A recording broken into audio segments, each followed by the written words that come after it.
Bukan dia yang buat. Habis tu, awak yang cekik diri awak sendiri. Siapa yang macam tu? Fitnah Puan, bukan saya. Jangan bohong. Puan bagi tahu saya siapa yang petik nama saya. Saya tak nak cakap pasal benda ni. Benda kecil je pun tak payah nak besar-besarkan. Kalau awak masih degil, saya terpaksa call parents awak. Up to you. Puan jangan sesekali libatkan parents saya dalam hal ni. Puan nak saya jujur Al-Quran dulu baru Puan percaya? Kalau bukan awak, siapa yang cekik dia sampai macam tu?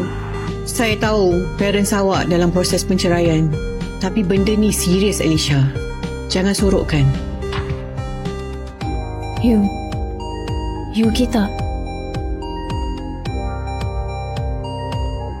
Aku nak cakap sikit dengan kau. Bukan aku yang report kat Puan Asma.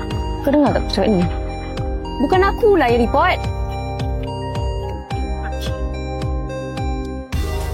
Apa yang berlaku seterusnya terpulang kepada anda. Elevate, layari pautan di profil.